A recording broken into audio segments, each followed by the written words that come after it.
Welcome to National Discourse. Current affairs. We must not extricate anybody from corruption.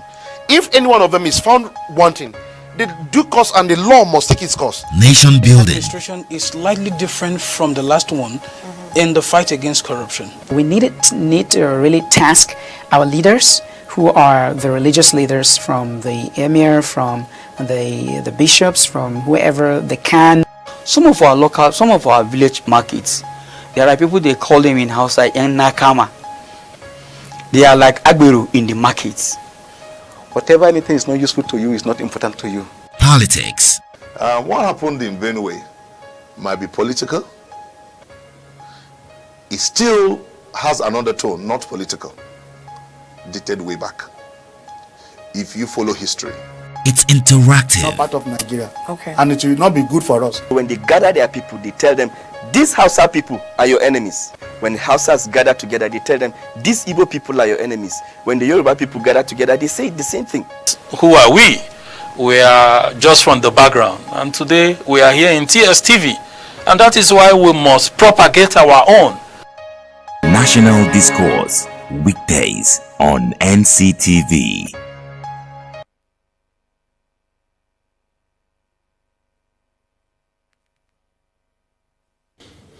Good morning and welcome to National Discourse.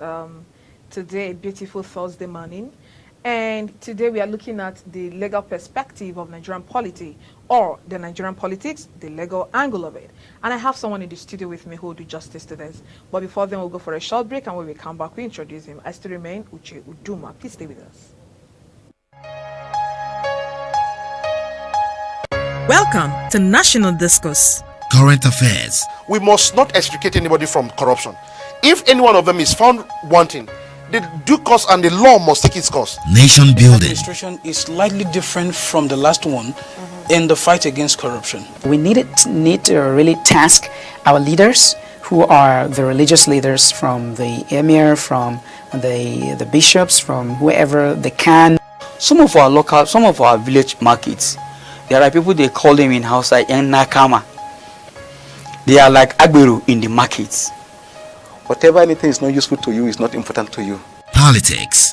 What happened in Benue might be political. It still has an undertone, not political, dated way back. If you follow history.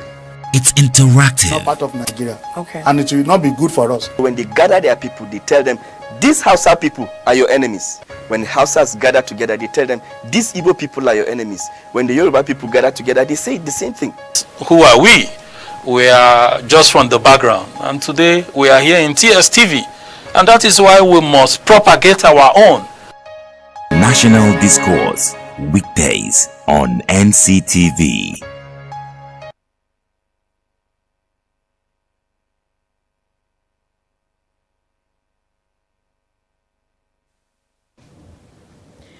All right, welcome back from that short break. Like I told you before we went for the break, we are looking at Nigerian politics, the legal angle or the legal perspective to it. So we want you to lend your voice. Our social media handle is running across the screen, and our number will be up where you can call us up, and the guest will answer your questions or you will take a contribution as it may be. And straight on, I have Barrister Victor Omar in the studio. Good morning, sir, and welcome to this program. Good morning. Like, it's been a Good long morning, time you Nigeria. visited. Good. Now he's going to be doing justice to this topic, Nigerian politics, the legal angle. And then he is a lawyer, and every other thing that accrues to him, which he will say by himself or will see on the screen. Good morning, sir. Good morning. Now, for the past few months and recently, and of course what we are going to look at in future, we are talking about election that is forthcoming. Now, we wanted to give us a little insight into what has happened in the past few months in Nigerian polity. Of course, defection is not going to be left behind, and they give us the legal angle to them. So let's start with what happened in the past and what is happening now. Okay. You're welcome. You see, in Nigerian polity, generally, I would say it's quite unfortunate that we've not been able to build an institution We've not been able to democratize our system on ideology. On ideology. And it therefore, in any way, continue to hit up the polity by virtue of the happenstances, things that are happening day after day. Like so many things have happened, if I may just adopt it within the past 3 years of President Muhammadu Buhari, you find out that so many things have happened. Defection here and there, counter ideas, perceptions, fights, legal tussles, and so forth and so on. And I think the reason for this incessant, I would say it is democratic. That is the bedrock of democracy. The ability to move from one party to the other, and also the ability to air your views the way, if you don't actually accept that things are not going right where you belong, you choose another platform to see that things are just hold on. Yeah. Since you are talking Yes. about defection now, I think Yes. we just have to, X-ray it. Now, looking at defection, I know there's a constitutional provision, like a condition precedent upon which people can defect to other parties. Now, that condition, I know most people don't know, but looking at that condition set out in the Constitution and the kind of deflection we are seeing, especially lately, does it confirm with the constitutional provision? You see, there is no express constitutional provision regarding defection. Defection is simply a democratic setting as enshrined. It derives its power from the freedom of association as enshrined in the Constitution of the Federal Republic of Nigeria. Okay. That's where it is drawing its inference from. Understand? You have the right to join any association. You have the right to opt and say, oh, I'm no longer interested, and join another platform. But nevertheless, Electoral Act is also there, understand, to set a balance as an overview to the means of doing all these acts, so that it will not appear, because the way you look at our system, this person defects today, this person fails to defect tomorrow. That is why I said we have not built our polity based on ideology. Understand? You see people, somebody could just stay because of the fact that your interest is not being protected monetarily, probably by contract or by appointment. You want to defect because you do not share an ideology, understand, of a particular movement. Assuming you share an ideology of a particular movement, you will understand that, yes, because of the fact that I have not actually in any way been incorporated to do certain things in this particular platform, I should remain here because I don't share the same ideology with the other political party. So it is a democratic, understand, position that you can defect, but there is nothing wrong with it. But where we seem to have a little check to this issue of defection is those that are in the National Assembly. Okay. As a governor, you may choose to defect as much as you can. Are you saying there's no condition precedent upon you for you to wake up and defect? Like, I think there's a provision that states that before you defect from one party to another, there is this unresolved conflict. No. That is what I was coming to. It is only restrictive to the National Assembly. Yeah. It's only restrictive. As somebody who is there as a governor, you may choose to, in any way, defect and redefect. It doesn't concern anybody. Now, does that say well about our political sphere? It doesn't at all. Because it doesn't. Now, Nigeria is is believed to be a democratic setting, or we are supposed to be running democracy, or we are running democratic system of government. Right now, I will bring your mind back to what is happening now. We have Saraki, we have Pankwaso and all that. These were PDP members ab initio, right? Now they defected to APC, where the light was shining very, green and all that. Now they are coming back to PDP. Now, if PDP does not favor them, let's say the primaries doesn't favor them, we are still looking at the likelihood of them defecting to another party. Does it not cause obstruction to a democratic setting? It boils down to what I'm saying, because there is no ideology in the polity. All we are talking about in Nigerian politics is, where do I have my share? Where do I have my good share? My good share in terms of appointment, my good share in terms of the finances, my good share in terms of looting. None of us talks about the ideology behind a particular political group. We are supposed to be moved by an ideology. Like if you look at the Democrats, if you look at other political platforms they have, like in the US, if I may draw inference, you find out that these are people that have built on ideology for a very long time. And for you to queue in, you must have understand in any way subjected yourself to the same ideology. You cannot, because of a mere quagmire or mere disputes in the particular political party, you want to run to another party. Definitely, it doesn't speak well. Okay, now it makes caricature of our politics. Good. Now, coming from the legal angle, now, what do you think is going to be the panacea to this? What do you think is going to curb this? Because it's actually a menace and it's eating deep into the fabrics of our democracy. When people keep jumping from one party to another, you know, by the time you move to this party, you are going with the party ideology you've gotten from this party to the other party, and it makes I don't want to use a wrong word, but it doesn't really speak good about our democracy. And most times, it gives our party formations a very weak link. Right now, I jumped from PDP to APC. I am moving with the ideology of PDP to APC. The only thing that changed is just the party. The personality inside Still have not remains. changed. So, what from the legal angle? What do you think? I don't want to ask if the constitution, there was a lacuna in the provision or whatever, or you failed to provide for it. But what do you think from the legal angle could be the solution to this? It's just sensitization. Of politicians? Sensitization of politicians. And not just politicians, even we, the citizens. Let's build our mindset on the ground of who do we want to vote.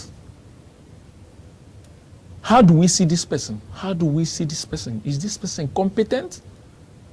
It doesn't matter about the platform. When we begin to look at it that way, you find out a system whereby even if you are in PDP, even if you are in SDP, all those other political parties that are not heard of, even if you are there, because people understand your person of being there, that is why I say sensitization. People will still cast their mandate to you. You see, like in Nigeria, ironically, what we have is just a two-party system. Sure. But ironically, again, we have 91 parties that registered for this election. And honestly, I don't know how we intend to handle it. But we'll go for a short break, and when we come back, we'll be looking at, from the legal perspective yet, how do we handle 91 parties registered? Are we going to have the same platform? Are we going to have the same recognizance across 91 parties? But that will be when we come back from the break. Please stay with us. Welcome to National Discourse. Current affairs. We must not extricate anybody from corruption. If any one of them is found wanting, the due course and the law must take its course. Nation building. Administration is slightly different from the last one in the fight against corruption. We need to really task our leaders, who are the religious leaders, from the emir, from the bishops, from whoever they can. Some of our village markets, there are people, they call them in Hausa yang nakama. They are like agberu in the markets. Whatever anything is not useful to you is not important to you. Politics. What happened in Benue might be political. It still has another tone, not political, dated way back. If you follow history. It's interactive. Not part of Nigeria. Okay. And it will not be good for us. When they gather their people, they tell them, these Hausa people are your enemies. When Hausas gather together, they tell them, these Igbo people are your enemies. When the Yoruba people gather together, they say the same thing. Who are we? We are just from the background. And today we are here in TSTV. And that is why we must propagate our own. National Discourse. Weekdays on NCTV.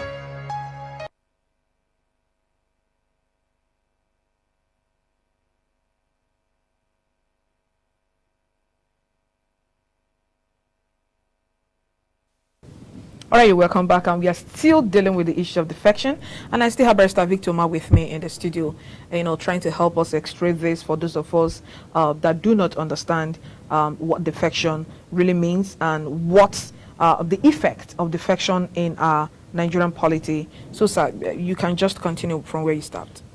So, as I was saying, the thing there is sensitization. By the time they sensitize the public to let them know that, please, vote this particular person that you believe that will definitely represent you well. It's not about the political platform. It's not about moving from here to there. So by the time we begin to do it, it will fall back to the politicians to understand that, yes, it is not about movement from one party to the other. That is the only way it can be regulated. Who sensitizes these people? I know national orientation agencies there. They are there. INEC also. INEC also. Okay. It should be part of their duties to be sensitizing people in all those things. So by the time they begin to do it, the politician will begin to understand that it is not about moving from one party to the other. I could be in one party and still get what I want. That is the only way, because we cannot go back to amend the constitution to remove that freedom of association. No. We cannot. We cannot. For the sake of this. And no other law can be made, even if we call it subsidiary, that will in any way to that extent conflict with the constitution. To that extent will become null and void. All right. Now, the little provision we have regarding defection, you say is restrictive to National Assembly. Yes. And there's no way it can spread out to other people, like a gubernatorial aspirant, and then you still talk about the Senate. Why I said it is restrictive to the National Assembly is because this is where the majority is a platform, understand, is a unit that counts on numbers. It counts on numbers. The majority, the minority. So, therefore, when you come back to the Electoral Act, which speaks about there must be an unresolved dispute, conflict in the party that must have in any way propelled your movement to another party. If not be, your position, your seat will be declared vacant. Then the question, can you declare the seat of a sitting governor vacant? All right, hold on. Let's go back to National Assembly. Now, we've seen defection in the past, and I believe we are still seeing defection. We'll still see defection. Very well. Now, have we been in this tight corner where, has it been in the history of Nigeria, where the seat of a member of National Assembly was declared vacant because he contravened the position of the law as regards defection? The thing there, as I said, do we have such records?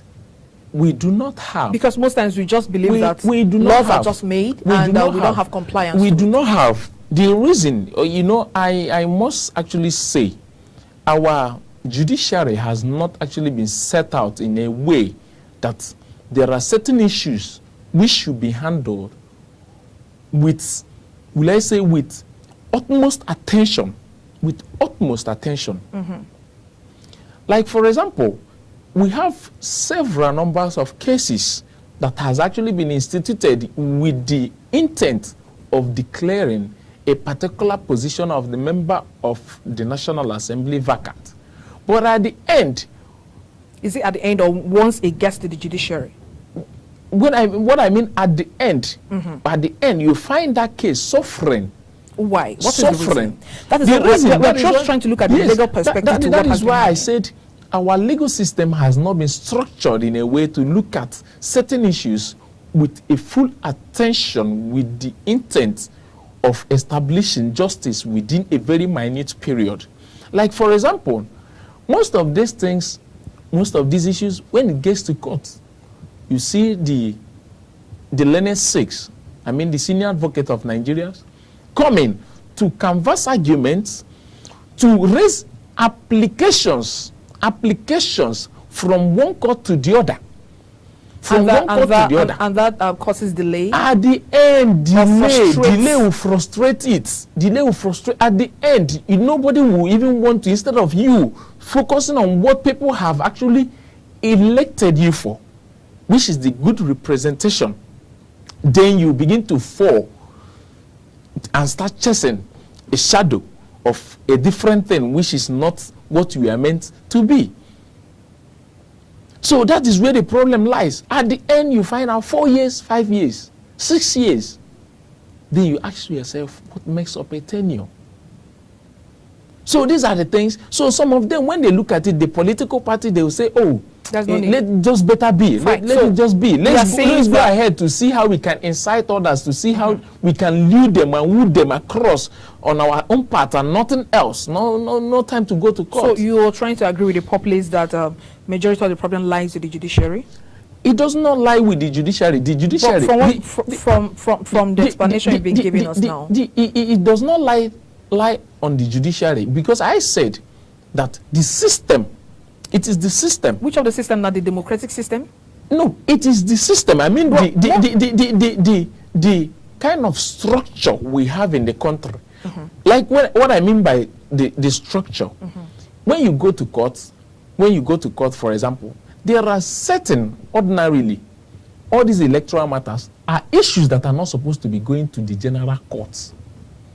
Where you bring issue of divorce, you bring, matrimonial issues, you bring tenancy issues, you bring all manner of commercial, civil, any criminal in the same court. So you're saying that because the court is congested? Yeah, congested. A lot of labor, a lot of work. That is what. So when these applications are made, when arguments are canvassed, that is when you begin to see that long adjournment in order for the judge to sit in long hands and write all these rulings, all these judgments. In so doing, it continues to delay, continuous lingering of this particular case, and thereby suffering at the end. You just mentioned something that each time I remember it, it just strikes my mind. As big as Nigeria is, and as e-world as people have moved on, our court system still deals with manual writing. Very well. Good. So I just wanted to talk about that. We'll still come back to looking at, because all these are there are issues that pile up to causing delays in the matters, or most matters that come to the court. Very well. Now, if there are conditions where a House of Assembly member should defect, and when he contravenes the law, he's supposed to be, the law is supposed to follow his due course. His seat is supposed to be with immediate effect. Good. Now, when these things are brought to the court, because of congestion, according to what you said, right? Now, it frustrates the efforts, to following the law. And we are talking about the rule of law that should be above every other law. Now, manual writing in the court constitutes delay, which affects most of these matters. Why are we still dwelling in such system in our court? This is Nigeria. I think we should ask our leaders, because that's where the problem lies. That is why I said it is not the judiciary, because the judiciary, they are not the first arm. The number one citizen of this country is the president. Sure. So, and he's like the father of this country. So for every responsibility, he should be accountable for each and every question that arises from any issue concerning the judiciary. Okay, now we have the executive, we have the legislative, and we have the judiciary. And the three tiers of government, they all have their separate duties. And then there is always a point of meeting called checks and balances. Very good. Well. Now, when a particular arm is suffering from certain setbacks, are they supposed to fold their hands and wait for the executive to step in and respond? Ordinarily, because the courts ordinarily is a collective term. For example, excuse me. Sorry. For example, when you talk about budgeting, you go to some courts, you will be surprised that some courts, if you file a case, you have to be the one to go and look for 5 jackets. For a file to be opened for your case that you've paid the necessary fees that you filed. Ordinarily, when you pay the necessary fees, you get your hands off. but you still be the one to go and pay for the 5 jackets. In some courts you go, you apply for a certified true copy of a document. You will also be the one to mobilize for them to go out there and use the stationaries outside in order to give you a result. Because of what? I think it boils down in funding. So when we put this system in order, because the judiciaries, the way I look at them is, they cannot just help it. All right. Now, where lies the independence of the judiciary as supported by the Constitution? Is the judiciary, really independent? It still flows from what we are saying. No. In Nigeria, okay, we will say affirmatively no. Okay, but the independence just exists on paper. Because when you appoint me, when my appointment lies in you, definitely there is no how I will be able to be independent, even if it is written out in blue and black. Now, when the office of the chief of the judiciary is still a political appointment, I keep saying it remains a challenge, right? Yes, that's why most of us have actually canvassed for the separation of the Solicitor General, the Attorney General, and the Solicitor General of the Federation. I don't know. Would we keep wondering why? And Minister of Justice, sorry. Good. Would we keep wondering why the judiciary will make certain laws and the executive will just refuse to abide by such laws, or will look them at the face and flout such That orders? is anarchy. We are talking about... That is anarchy in the beckoning. Okay, don't worry, talk about that. I think we have some calls coming in, so we'll go for this short break. We're able to pick our calls. When we come back, we'll prepare that the court issues their verdict, and another arm of government looks them in the face and then flouts such orders. What is supposed to be the remedy? Please stay here after the break. Welcome to National Discourse. Current affairs. We must not extricate anybody from corruption. If any one of them is found wanting, the due course and the law must take its course. Nation building. Administration is slightly different from the last one in the fight against corruption. We need to really task our leaders, who are the religious leaders, from the emir, from the bishops, from whoever they can. Some of our village markets, there are people, they call them in Hausa yang nakama. They are like agberu in the markets. Whatever anything is not useful to you is not important to you. Politics. What happened in Benue might be political. It still has an undertone, not political, dated way back. If you follow history.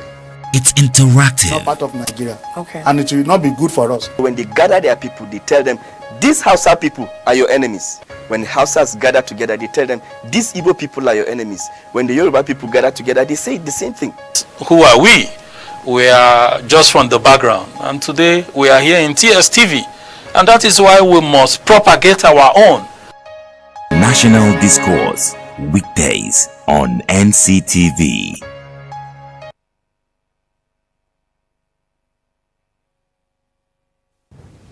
All right, so welcome back from that short break. We are still looking at Nigerian politics and the legal perspective to it.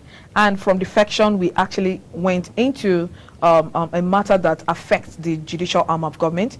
We've been talking about delay, what causes delays in the court. And of course, one of it is that the court still uses manual system to write. I mean, you can imagine the workload in a court, and for someone to sit and use his pen to take all the judgments and everything is alarming. And then from there we went into why the judiciary would be able to give out verdicts and the executive launch such orders in a democratic setup, when you have separation of powers and when you have all arms, what they're supposed to do. And most times these verdicts come from the apex court, the Supreme Court, which is supposed to be the final bust-up, and the executive looks them in the face and, go ahead with whatever thing they want to do. Why do we keep having such problem? And what do you think is the solution to it? Because anyhow you want to look at it, it still goes back to affect Nigerian politics.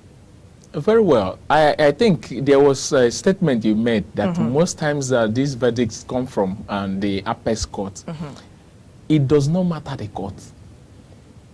Even if it's just a court customarily constituted, for the fact it is recognized by the Constitution as an arm flowing from the judiciary, any order made from that particular court becomes a law. That's what we do not know. Why I actually said apex court is because if it comes from any other court, it's still subject to appeal. You could say they are doing it because you want to go for appeal. But within the period of that order, it is said that he who comes to equity must come with clean hands. Equity and must come with clean hands. Now, you want to flaunt an order, and remember, some of these orders are declaratory. Some of them are restrictive or to restrain somebody from doing a particular act. Assuming an order has been made in the lower court for you not to beat me up, and you come ahead or probably went ahead to beat me up, then if I secure an order, or probably if I should go and appeal, or you should go and appeal to contest the lower court's decision after having beaten me blue and black, then what will be the effects and the outcome of the appellate's position or decision? It will become nugatory. That is what we are saying. You must obey it at that first instance, because once it has been pronounced, it becomes a law until it is reversed. Until it is not say once it is made until you appeal. No, until it is reversed. So pending or any other application. Yes. Good. So there is need. It's only a society that beckons for anarchy that will not abide by the rules of law. I am telling you. And that is the problem. That is the problem we are going to face if we do not in any way check this menace and the excesses. How long is it going to take the judiciary to actually stand up to this? El Zezeki is still in police custody, despite all the court judgments that have been given. Now, recently, I think 3 weeks ago, we discovered that, or we heard that certain women, over 100 women, 112 women, were arrested and detained from the 18th of August to 24th of August. And the court that it went into said that she lacks jurisdiction, the magistrate court, to try them, that they should take them back to the prison and all that before they were actually granted bail by a high court. Now, let's look at that first. We'll come back to this. Okay, flowing from the letter I read about this issue of the number of ladies that were detained, the IPOB, the issue I don't have anything against the magistrate court that actually got its hand off from the case ab initio, saying I do not have jurisdiction, because we've not seen the charge. We've not seen the charge sheet to know the kind of charge which was preferred against these ladies. It's only when we look at it we will know if that is, understand that, or if such charge is such that can be instituted in such a lower court. Assuming, because IPOL, remember, there had been an order of court proscribing IPOL as a terrorist group.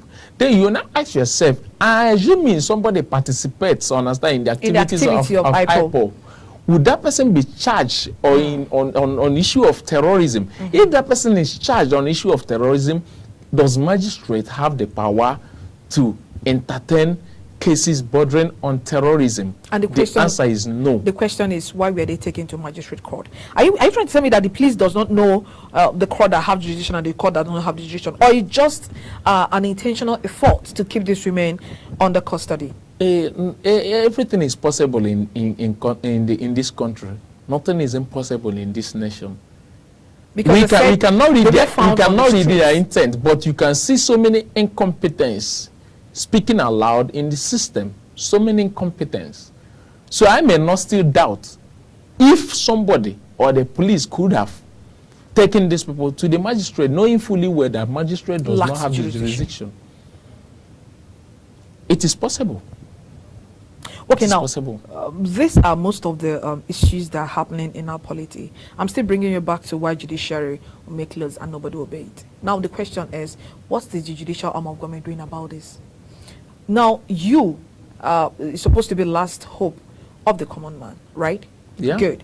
Now, when the common man does not have hope in the judicial arm, where lies their hope in a democratic setting? That is why we are working, speaking out loud, and we are urging other citizens. It is not just a fight that is left for lawyers alone. It is not just a fight. In fact, the judiciary cannot, as it stands, cannot be left with such fights. Because you look at our judges, these are people that actually, by virtue of their modus operandi, cannot come out to protest. Because they were all appointed. They cannot even come out to protest by virtue of being, yes, there is this kind of, will I say, look, there is this kind of position that they've been pushed to let them know that, please, so any issue that has to do with the populace, socially, just restrain yourself. Stay away. They don't engage in protests. Even if they are being owed, they don't engage in protests. They don't do any. So these are Is the there things. any law restricting them from doing that? There is no because law. I know as there is no, we there is all no have law. this right. There is no law. No law protects There them, is restraining no law. them from protesting. It's just on personal moral ground of being a judge. Of being a judge. You should lead by example. And that is why things continue to go worse. These are people that cannot, a judge cannot in any way come out and speak just the way I'm speaking, condemning the things that are going bad in the judiciary. A judge cannot do it.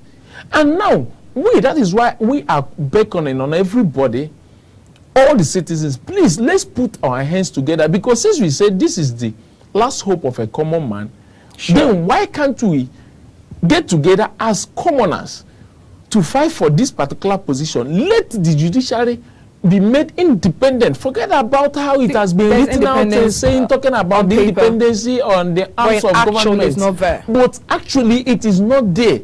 Okay, when a judge of a state is still being appointed by the governor, you will be appointed, although we stay subject to approval of the NJC and the National Assembly Ratification. But the question you ask yourself: had there ever been anybody who that was the governor declared interest on and was disapproved? The outright answer is no. You can't wake up and bite the finger. So yes. So now, assuming there have actually been some that we are disapproved.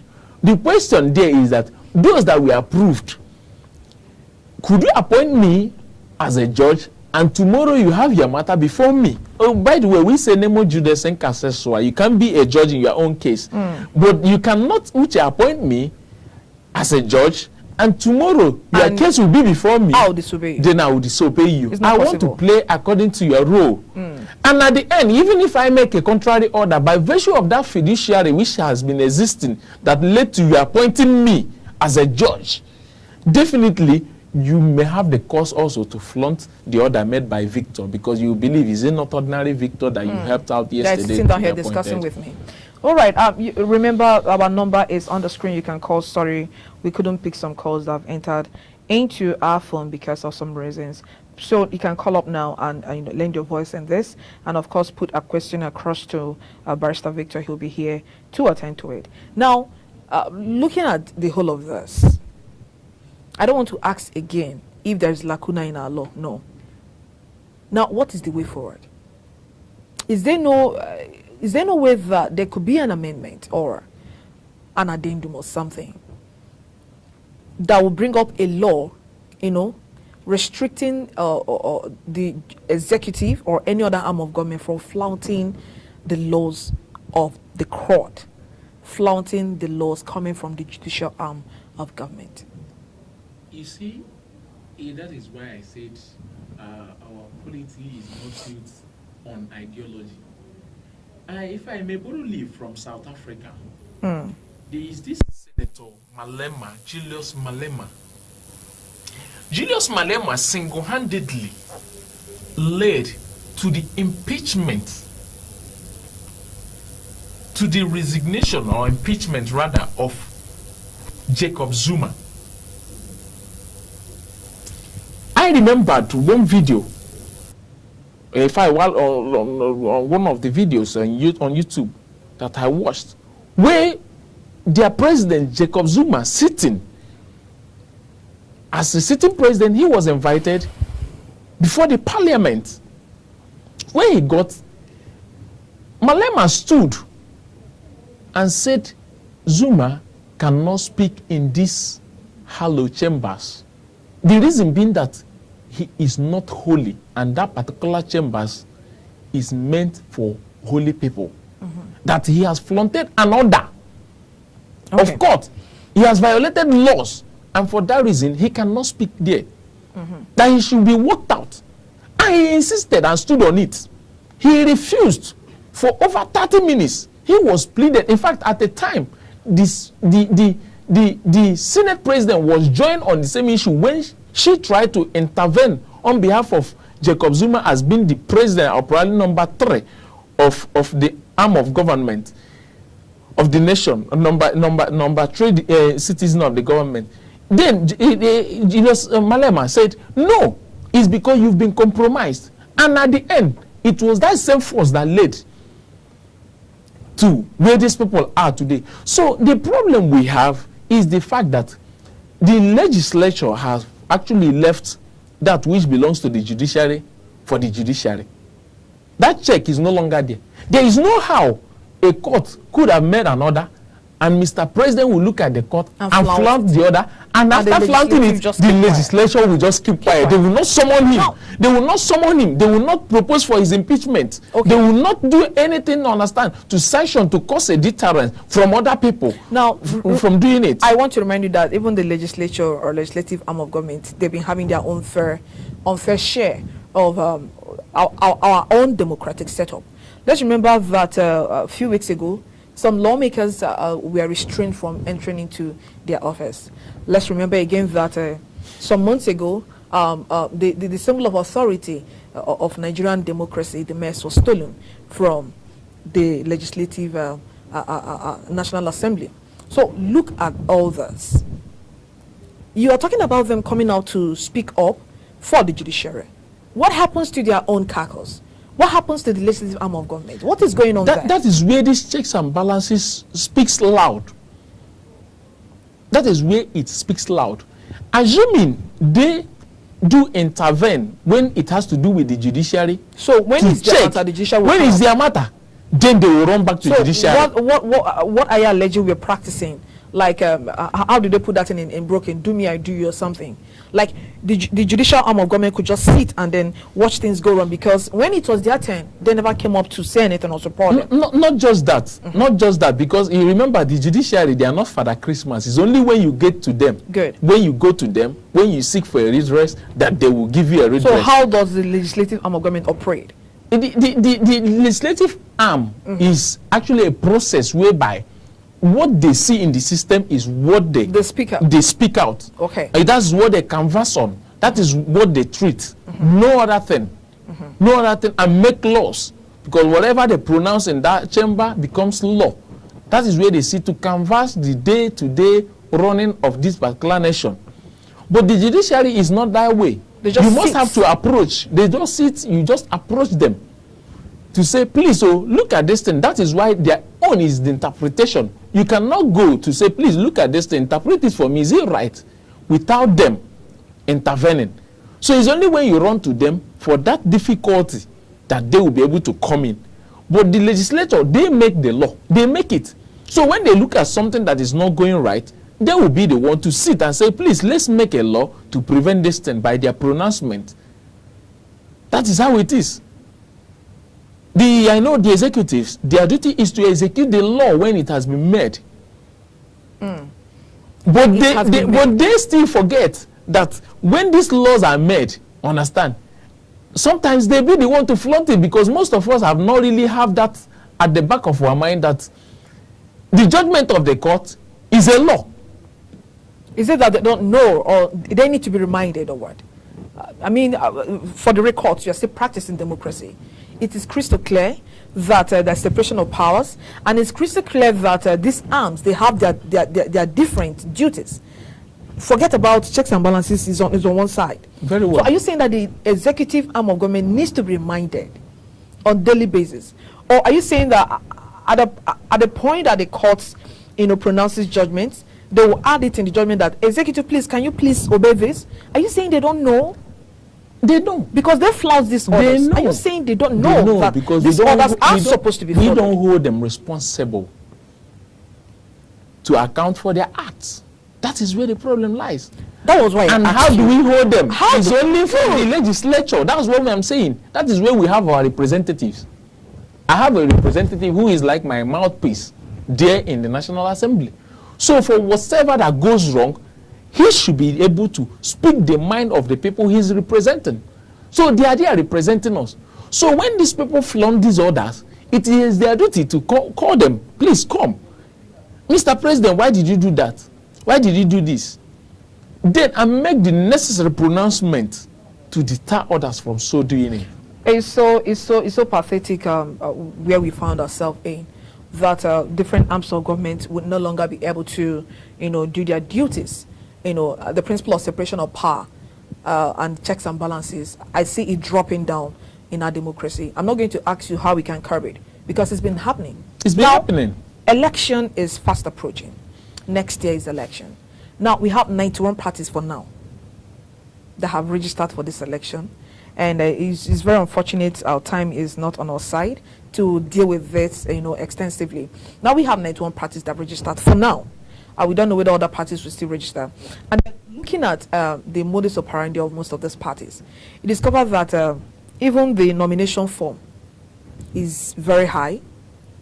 And that is just for primaries, Now, coming down to PDP, for presidency alone, we have like 4 people that have declared, and 4 powerful men that have declared in this election. That is on one side. And then sometime this year, Nigeria woke up and signed Not Too Young to Run bill. And a few days back, we saw our Senate President, Saraki, declaring his intention to run in a Not Too Young to Run organized movement or something like that. Now, look at all this in like 1 minute or 2 minutes.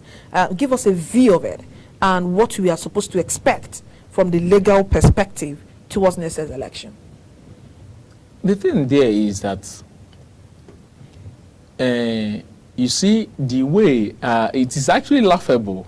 It is actually laughable because we really need to set a system. Otherwise, the issue of looting, the issue of enrichment, the issue of wealth accumulation as a public office holder will continue. Why am I saying this? Time has actually come when we really need to look at our electoral laws to amend it to regulate the financial Exactly implication. the point I just want to hear. To regulate the financial implication. Assuming it is actually slated that no candidate of the presidency should be able to expend probably 100 million naira within as a benchmark. Who regulates that? Even if such laws are made. If such laws are made, we have financial agencies that are in charge to check all these things, to enforce it. EFCC is there. They are there. Oh. Then they will follow suit to make sure that these laws, understand, are given effect, are enforced. So when you do it, then it will fall back, it will rebound to the political parties on the level of their benchmark for their nomination forms. Okay. You can't fix it for 45 million when you are expecting somebody who is coming to do the general election at the cost of a budget of 100 million naira. Definitely they will think aloud also to find a way to cut it, to bring it down, and thereby bringing effect to understand also an opportunity for that not too young to run to prevail. Like most people will say that we are very good at making laws, We can promulgate laws. We can bring up laws today. Tomorrow we can keep bringing up laws. But when it has to do with execution, there are some ingredients. We actually lack to make sure that we are up to standard with the laws they have brought in. When you bring up such laws and you are very quick to sign it, not too young to run bill, and you don't create a platform that is suitable, palatable for the young ones to run, I don't know why such laws will be signed if we don't give effect to such laws.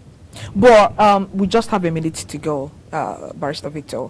We wish to have you again, to continue from where we stopped. It's very unfortunate at times. Always be my privilege. Yeah, good. So I don't know what you can say to the populace, in 3 seconds.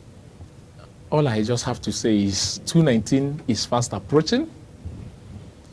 Please, there was bloodshed, bloodbath at the last election, chaos everywhere. Please, I want to urge both the youths and every citizen of this great country, please make sure you secure your PVC. It is your right. It is your right. Once you are of age, you are eligible, obtain your PVC. Make sure that you cast your mandate in 2019 for the candidate of your choice, not the political platform. Very, very important. Not political not platform. The party. Based on ideology, based on good representation, and based on one's capability. Forget about how wealthy the factory the person has, companies. That is not what makes a good governor. All right, Peter, thank you very much. And I just want to add, with everything you've listed as criteria for next year's election, let's look at good historical antecedents too of the person and not the party. And you can't do this without having your PVC, so you'll go grab it in case you don't have yours. It's still open till December. So you'll be able to have the authority in your hands to pick the candidate of your choice. From National Discourse, from Milcho Duma, is a goodbye. Thank you very much, Victor, for coming.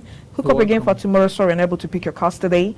Hook up again for tomorrow. We'll be able to deal with another matter tomorrow. Stay there.